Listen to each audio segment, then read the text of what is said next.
Joe, I don't think that you can deny that they have serious pieces along this offense. Look, I've gotten to see Marcus Carroll up close and personal, the new running back from Georgia State that they bring in. Joe, I think the biggest misconception about Missouri last year, because we talk about Brady Cook, we talk about Luther Burden. I know that Cody Schrader was a big deal, and people in Como were like, what do you mean? We know that we run the football. The nation doesn't look at you like that. They look at the receivers and Weiss and Burden, and they think that you're throwing it all over the place. Joe, they ran the football like a son of a bitch. I mean, they really were physical with teams a year ago. Joe, they're a couple plays away from being undefeated last year, and they do return a lot of those pieces on offense. Now, I agree with you in the premise about how much that they have lost defensively, especially in that secondary. But Johnny Walker returns, Chuck Hicks returns. Joe, you're talking about 20-plus tackles for loss between those two young men. I understand that Darius Robinson is no longer there. Where does the pass rush? What does it look like post Blake Baker on defense? Joe, I don't think Eli is going to change his philosophy of being aggressive defensively. I agree with everything that you said to an extent, but I look at their schedule and say, Joe, are you 1,000% confident that there's 3 losses on this schedule? Because I don't know that. I mean, I know of some, but where are they? Their schedule this upcoming year on paper looks easy, but there's a lot of teams that they're playing that I think are coin flips of how they're going to turn out in this upcoming year. You know, they could be much more competitive than we're expecting. But what I was trying to get at is that there's a lot of defensive turnover from last year to this year. A lot of all-conference players are gone off this roster. They were drafted early on top of this Blake Baker being gone, like I was trying to say earlier. I have no qualms or issues with what they've got going on offensively. I mean, they are going to be a top 3, top 4 offense in the SEC this upcoming season because Luther Burden is that freaking good. And Theo Weiss is a really underrated receiver. And I will totally give Brady Cook his flowers. He is the mold of a guy that steps into a situation in his second year as the starter. That is important for the development and improvement of an offense. And I'm not saying that Brady Cook is going to go on a crazy Heisman run and that he's going to end up being the second overall pick. But I feel like Missouri, because of all of these departures on defense, are going to be reminiscent of LSU last year, where their offense was fantastic and their offense was extremely consistent and was the reason why they were winning games. But because their defense at times could not support them, because there were various holes scattered across that defense, it is going to slow them down and it's going to hurt them in a number of games against teams that have good quarterbacks. Like, I don't think that they're going to beat Alabama, and I know that they're playing them at home, but I don't think that they beat Alabama. I think that they could lose to Texas A&M on the road going to Texas A&M, and Auburn and Oklahoma are the 2 question marks for me. So there's a little bit of potential here for one of those teams to really sneak up on them and for them to finish with that 9-3 record. I mean, Joe, I get what you're saying, but A&M, I think, is going to be their first real big test. The first 4 games are a cakewalk for them. They go to UMass, by the way, which is absolutely ridiculous. I agree with you. Look, Oklahoma, Alabama, and Texas A&M, who we'll talk about later on tonight, those are games that are question marks, games you got to win. But, Joe, there's not a Georgia on here.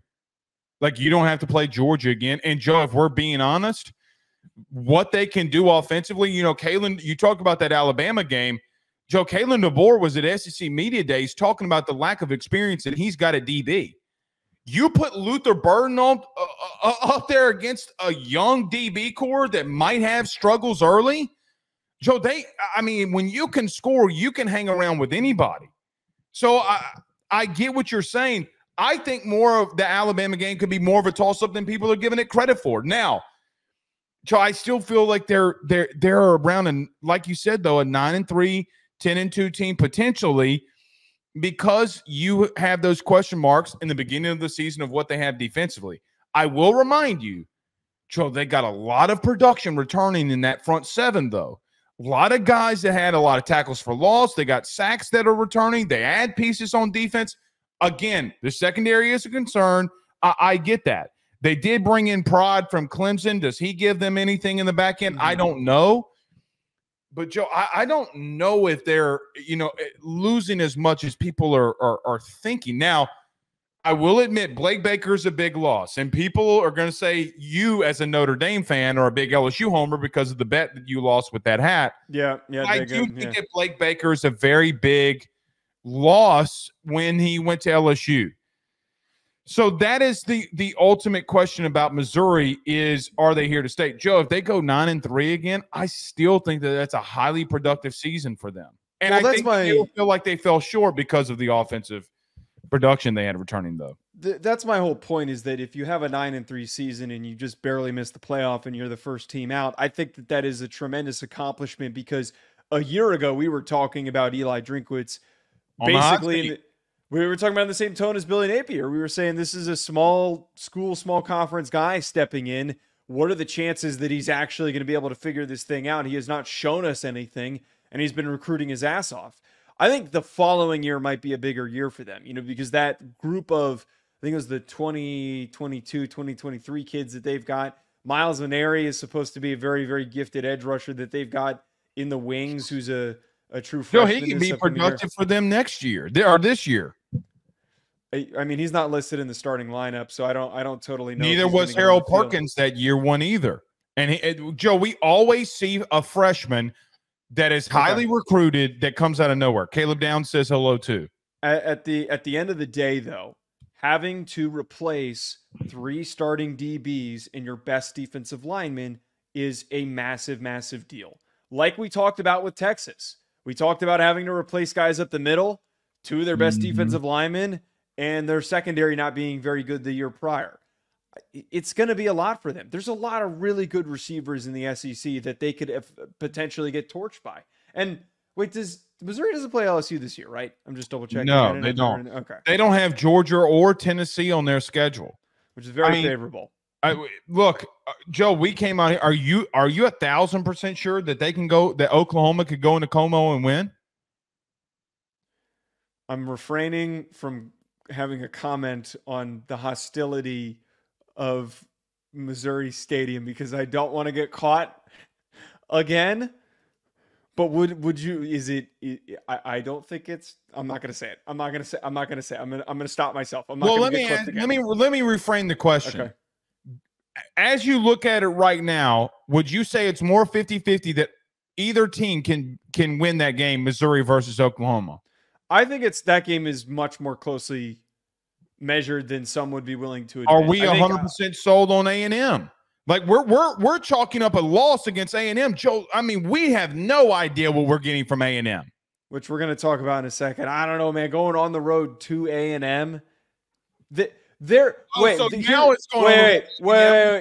does it. Oh, they're going to win. Yeah, exactly. I think there's a little bit of a difference between Missouri and Notre Dame, which you don't want to admit that.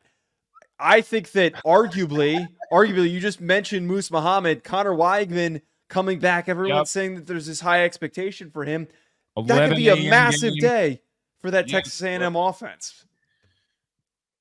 Let me say this: people better remember the names Marcus Carroll and Nate Noel. Joe, they're gonna run the football, and they're gonna be dominant in doing it. I don't know, but I mean, are you not sold that offensively that they can take a next step? Because if they do, Joe, you're returning a 30-touchdown quarterback in Brady Cook. Joe, what is his development next? Does he get 35, 40? And if he does that, you're talking about a player that could take you that next step. Are we 1,000% sold that they're not? If they're one of the best 4 offenses in the SEC, which you mentioned, they can go into A&M and win. They 100% could go into A&M and win. Well, I mean, I would throw this back at you, though. I mean, that last year, LSU had the most unstoppable offense and one of the best in the history of the game, and they still lost to Ole Miss on the road at Ole Miss. Sometimes having one of the best offenses in the country is not enough. That Missouri defense isn't going to be as worse as that LSU defense was a year ago. And again, I'm not going to say it's going to be that bad, but my whole point I'm trying to keep hitting home here with is I don't think that this defense is going to be.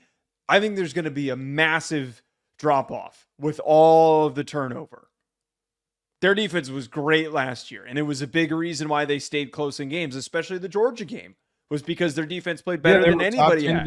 Top 10 defense. I'm not disagreeing.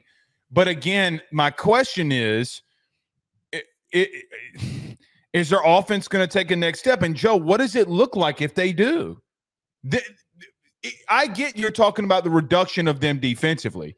Offensively, if they take a next step, Joe, and in fairness, we'll talk about this in just a minute. We have not seen Connor Weigman play an entire year. Like, talented, yes, couldn't stay healthy, couldn't get in the starting lineup.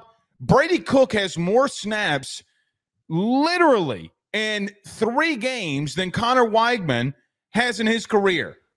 Well, I think also Weigman didn't get into the lineup because he was a true freshman, so he's much younger. He's much younger, so that they play him early in the year. There's a bit of a wait and see here, obviously, with Texas A&M, but them taking a step forward offensively, yeah, I mean that's my whole point with saying that they're going to be one of the best offenses in the SEC. I'm a huge Luther Burden fan. I think that they're going to be spraying the ball all over the field. They're going to be putting up ridiculous passing totals. And honestly, as much as I have been maybe not super supportive of Brady Cook, he doesn't really need to be perfect. We saw that on film. Go put on the Luther Burden film. He doesn't need to make any really difficult throws. He's like Brock Purdy throwing the ball to Deebo Samuel. He doesn't need to throw the ball down the field. He can just throw him a quick little screen or something at the line of scrimmage and let him take it to the house. That's the whole damn offense. 20.5 tackles for loss between Johnny Walker and Hicks returning. I don't know if they're going to be as bad. Well, I don't know if they're going to be as bad as maybe you're making them out to be. I'm not saying they're going to be bottom 50, but to go from being a top 10, top 15 defense in most categories, there's no way they're going to be in that same striking distance. There's just no way that they can stay in that same conversation. Hot take. I don't think people are fully – I think people are looking at Auburn and saying based off of what they did a year ago that they're going to suck. Brother, that Auburn front seven is disgustingly good. This is part of my point. Right. So, I mean, if there is a game that I think they slip up in, it might be the Auburn Tigers. All right. BetOnline remains your top spot for all of your live betting action and contests. NFL, college football, UFC, NHL are all in full swing. BetOnline is your number one source for wagering news, odds, trends, and predictions with both desktop and mobile access at any time. Head to BetOnline today and use promo code BELIEVE, that's BLEAV, for 50% off your first deposit. That is a 50% welcome bonus. BetOnline, where the game starts.